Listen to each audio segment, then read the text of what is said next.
Valérie Pérez-Henouchi, bonjour. Bonjour. Et merci d'avoir accepté notre invitation cet après-midi. Vous êtes journaliste, productrice et animatrice du magazine Histoire et Découverte sur i24 News. Et nous vous recevons à l'occasion de la parution chez Ramsay d'un livre fascinant, à plus d'un titre, Eli Cohen, le héros du Mossad. Il s'agit de conversations que vous avez eues avec Sophie Cohen-Bendror, la fille aînée de l'espion le plus connu de l'histoire de l'État hébreu. Rappelez-nous d'abord comment est né ce projet littéraire qui fut en premier lieu, vous le racontez dans le livre, le sujet phare du premier numéro de votre magazine sur i24 News. Oui, c'est vrai, c'était une rencontre avec cette femme, Sophie. Donc, je trouvais que c'était intéressant de parler d'Eli Cohen parce qu'en Israël, tout le monde connaît Eli Cohen. Tout le monde a des anecdotes autour de cet homme qui est vraiment un héros national.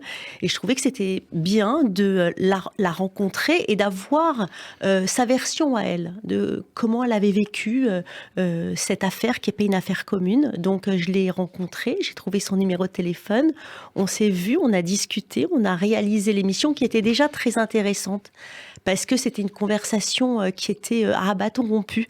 J'ai tout de suite vu que cette femme était dans la sincérité et elle employait les mots justes. Donc, il y a quelque chose qui s'est passé entre nous. C'était une vraie histoire d'amitié qui est née. On s'est vus quelques années, on a déjeuné ensemble, on a pris des cafés ensemble. Sans penser tout de suite au livre. Jamais, jamais. Et puis, quand cette série Netflix est sortie, j'ai senti beaucoup de souffrance chez elle. Elle était vraiment mécontente, elle, sa mère, son frère et sa sœur. Et je lui dis, mais pourquoi tu réagis comme ça? Elle me dit, parce que c'est pas mon père. Je ne reconnais pas mon père. Alors je lui ai dit, allez, viens, on va raconter ton histoire. On s'est assises, on se voyait, mais on se voyait pas pour écrire. Donc en fait, elle me racontait l'histoire et puis j'y pensais. Et puis je disais, mais comment je vais raconter cette histoire? Et surtout, comment je vais parler de sa souffrance à elle et de sa construction à elle? Parce que je me mettais c'était très intime. Il y a eu un transfert qui s'est fait à un moment donné. Quand on voit une femme comme ça vivre une histoire avec autant de trauma, on se dit, mais comment elle a pu avancer et comment elle a pu devenir ce qu'elle est? C'est-à-dire une femme construite, heureuse, mère de famille, bientôt grand-mère, sa fille est enceinte.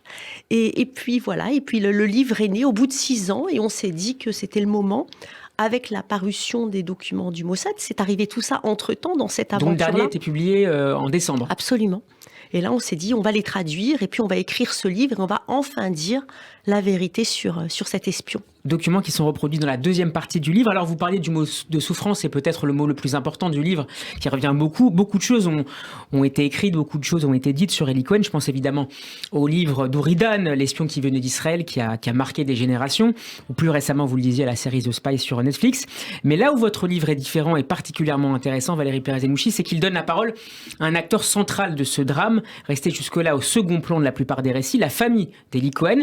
Et ce que raconte Sophie Cohen-Bendror, l'aînée d'une fratrie donc de 3 enfants, est absolument bouleversant. Est-ce que vous avez été surprise par ce qu'elle vous a raconté? Elle évoque sa grande solitude, la quasi-misère même sur le plan financier de cette famille, jusqu'à l'intervention de Golda Meir puis de Menachem Begin. Oui, c'est vrai que je ne m'attendais pas à autant de misère. Je pensais que Israël avait pris en charge cette famille, surtout lorsque le père était à Damas. Elle m'a raconté que, oui, il ne savait pas quoi manger. Elle avait une robe, 2 paires de chaussures, absolument pas de jouets dans sa chambre. Même si Eli Cohen revenait chaque fois avec de très belles robes, de robes pour son épouse. Elle a des souvenirs très clairs de ses valises remplies de cadeaux avec des étoffes, avec des couleurs, avec des fleurs. Elle s'en rappelle très très bien. Dans un quartier populaire de Bat Yam, donc évidemment ça. Mais si vous voulez, elle a beaucoup de recul par rapport au Mossad et par rapport à Israël, parce qu'en fait, c'était un autre Israël. Israël était pauvre et chacun voulait faire le maximum pour la sécurité d'Israël. Donc on n'est pas dans un Israël comme aujourd'hui au capitalisme galopant où effectivement tout le monde peut prendre sa carte de crédit, acheter ce qu'il veut et sentir des différences comme on sentait pas à l'époque où on était plus dans c'est un Israël qui était complètement socialiste, c'était l'époque des kibboutz, etc. C'était vraiment la naissance d'Israël. Donc elle a du recul par rapport à ça. Elle en veut pas au Mossad par rapport à ça. Par contre, elle en veut au Mossad pour la dernière mission, quand ils ont renvoyé son père. Parce qu'elle considère, elle exprime ses doutes sur la cause de l'arrestation de son père. Elle émet 2 hypothèses et elle écarte de manière très claire l'hypothèse d'une erreur de son père qui serait allée au-delà même de la mission qui lui aurait été fixée par le Mossad. Ça ne ressemblait pas à son père. Non, il était beaucoup trop pointilleux. C'était quelqu'un qui savait exactement ce qu'il faisait, qui avait des qualités humaines de rigueur hors du commun. Il observait à la lettre les ordres. On sait qu'il transmettait tous les jours à 8h30 et pas plus. Qu'avant, à l'époque, il n'y avait pas les moyens techniques pour pouvoir intercepter des messages comme on le peut maintenant.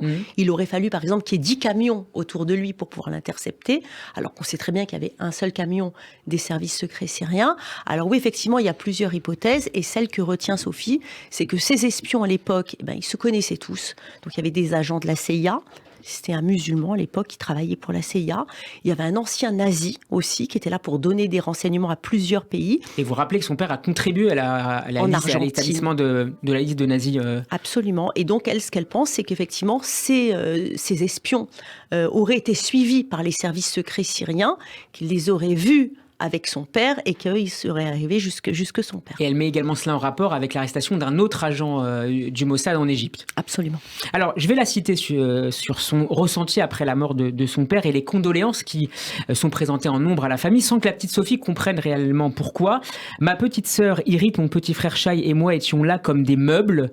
Nous étions 3 petits-enfants innocents au milieu d'adultes qui ne nous voyaient même pas. Ça a duré ce sentiment-là de ne pas être prise en considération, ça l'a poursuivie pendant des années et des années. Pendant des années, d'autant qu'on leur a rien dit. Elle ne savait pas que son père était mort. Elle l'a compris en faisant sa propre recherche, en posant des questions, en observant la réaction des gens qui l'arrêtaient dans la rue, qui disaient « ma pauvre petite fille », etc. Donc elle a compris que quelque chose arrivait. Sachant que son père a été capturé alors qu'elle était soignée à l'hôpital pour une pneumonie. Absolument, absolument. Et sa mère venait très peu la voir parce que elle était entre cette horreur de l'arrestation de son père et puis sa fille qui était à l'hôpital en train d'être traitée pour une pneumonie.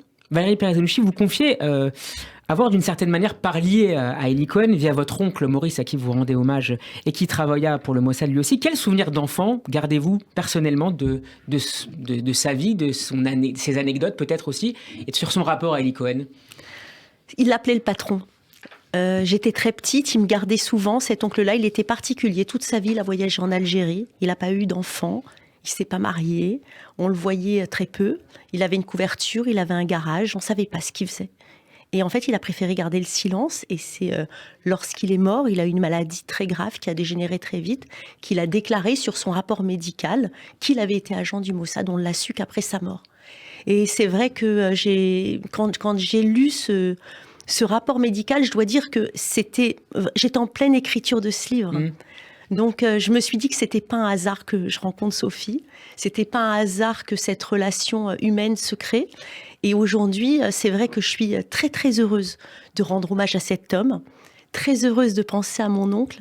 Mais je suis aussi très, très heureuse de cette amitié qui est rare. Et ce que vous rappelez également dans le livre, c'est que jusqu'aux années Moshe Dagan, donc au début des années 2000, qui était le chef du Mossad et qui a beaucoup d'ailleurs par ailleurs œuvré contre la menace nucléaire iranienne, on connaissait peu le Mossad. On savait que ça existait en Israël, on connaissait simplement Eli Cohen. C'était l'emblème du Mossad, mais on ne savait pas d'autre chose sur les hommes du Mossad. Et c'est aussi peut-être ce qui explique peut-être aussi pourquoi, notamment autour de votre oncle, il y avait beaucoup de secrets qui ne pouvaient pas être dits même plus tard. C'est ça, d'autant que le Mossad a été créé après la mort d'Eli Cohen. Donc c'était des petits groupes comme ça, actifs, qui œuvraient pour la sécurité d'Israël.